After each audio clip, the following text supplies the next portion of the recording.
Calgary. 10 months of training plus a 2-month practicum have led Ethel Jacobs to a 55-year nursing career. And she's still going. Ethel Jacobs, who's from the Tsuut'ina Nation, has been a nurse in Alberta for 55 years. She says working in her home community is challenging and rewarding. Evan Radford, Star Metro Calgary. Jacobs, now 74 years old, is one of 35 staff members at the Tsuut'ina Nation Health Centre, a bustling, 900-square-foot, one-story building that serves the First Nations' approximately 2,050 members. Jacobs, who's from the Tsuut'ina Nation, is one of the original staff members.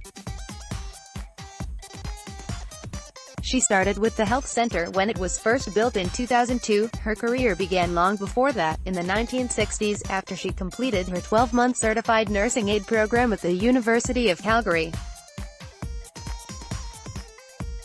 Article continued below. For the 2-month practicum, she spent a month each working in Hannah and at the now-demolished Calgary General Hospital.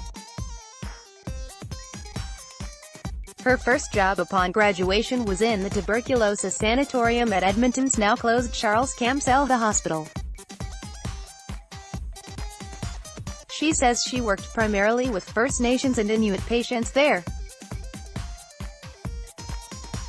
Eventually, Jacobs made her way back to Calgary to be closer to her mother when she was dying. That was in 1974. From there, she built up her experience at the city's nursing homes, Calgary General, the Holy Cross Centre and the Peter Lougheed Centre. When the Tsuut'ina Nation put forward a proposal to build the health centre, she says she decided to join as a home care aide nurse. She holds the same role today. She soon realized, especially in those early days, some of the differences, and what she calls challenges, of working in her own community with fellow Tsuut'ina members. Article continued below. Being that they know you, and you're from here, they kind of expect a little more from you, she said. Could you take me to the store? Could you take me to the bank? I'm short of this. I need this, she cited as common expectations that the center's home care patients put on her small unit in those early days. Other requests included a round of free groceries, moving and cleaning behind a patient's fridge and moving certain items of furniture. At the center's inception, the home care unit had just 3 staff, including Jacobs. After a while, they got to know that we're there for their care, so they sort of stopped asking us. That was due in part to Jacobs and her colleagues, who found themselves playing the role of impromptu family mediators. As patients put more and more requests on Jacobs' unit, the home care nurses started involving patients' family members. They'd encourage families to communicate with each other on how to collectively care for their loved ones. Maybe the son can watch over dad at night time. And then the dad's brother can wash him, if he's incontinent.